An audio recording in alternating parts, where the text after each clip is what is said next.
दोस्तों नमस्कार, मेरा नाम प्रशांत है और आप देखना शुरू कर चुके हैं भारत एक सोच। दोस्तों, पूरे देश की 47 विधानसभा सीटों पर उपचुनाव होना है। उत्तर प्रदेश की 9 सीटों पर उपचुनाव होना है, बिहार की 4 और मध्य प्रदेश की 2 सीटों पर उपचुनाव होना है। साथियों, इंडिया गठबंधन के तहत कांग्रेस और समाजवादी पार्टी के बीच लगभग समझौता पक्का है। कांग्रेस समाजवादी पार्टी से कह रही है उत्तर प्रदेश में कि आप सभी सीटों पर चुनाव लड़ लीजिए, लेकिन महाराष्ट्र में कांग्रेस को वॉकओवर दे दीजिए या कम सीटों पर चुनाव लड़ें। बहरहाल 7 सीटों पर समाजवादी पार्टी ने उपचुनाव के लिए यूपी में अपने उम्मीदवारों के नामों का ऐलान कर दिया है, लेकिन मध्य प्रदेश में समाजवादी पार्टी और कांग्रेस पार्टी के बीच में तलवारें खिंच गई।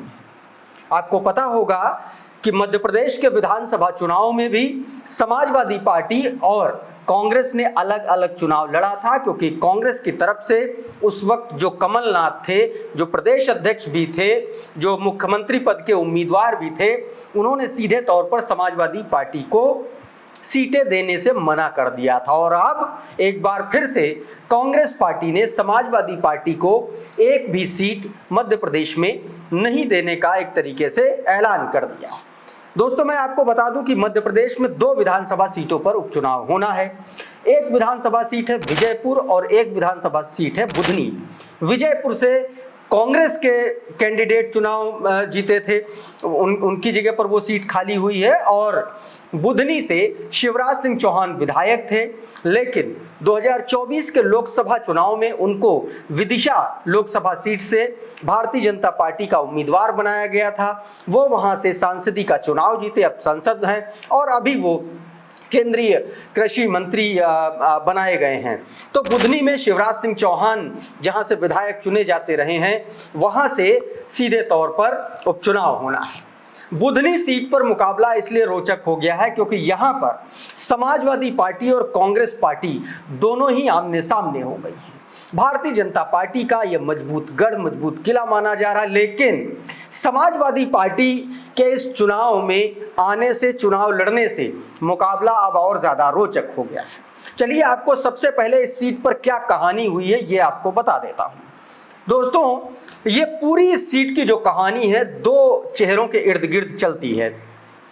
पहला चेहरा कांग्रेस पार्टी का राजकुमार पटेल हैं।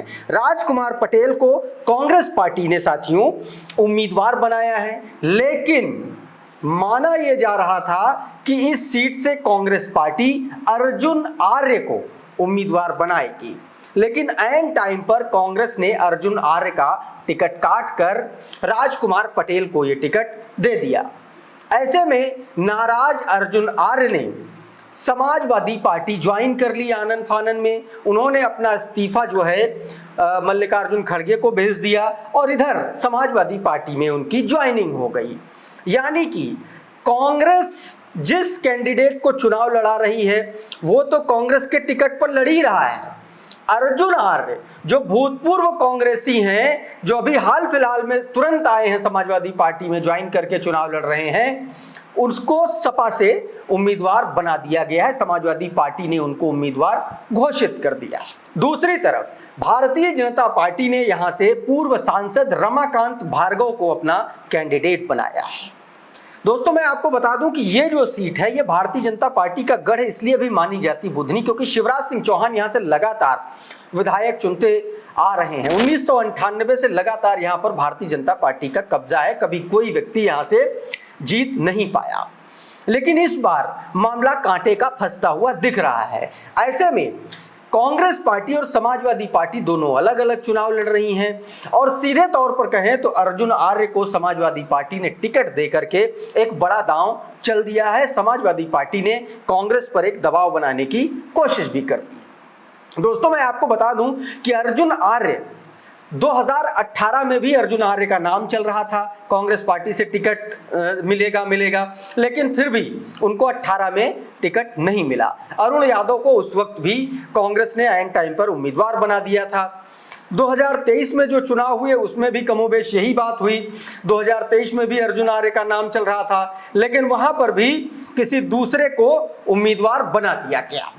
और अब अर्जुन आर्य को लग रहा था कि कम से कम उपचुनाव में मौका मिलेगा, तो इस बार भी कांग्रेस पार्टी ने उनको टिकट ना दे करके सीधे तौर पर राजकुमार पटेल को टिकट दे दिया। साथियों, अर्जुन आर्य के बारे में कहा जाता है कि कांग्रेस में ये कमलनाथ और दिग्विजय सिंह के करीबी माने जाते हैं, उनके निकटतम नेताओं में से माने जाते हैं। लेकिन अब समाजवादी पार्टी ने अर्जुन आर्य पर दांव खेल दिया है।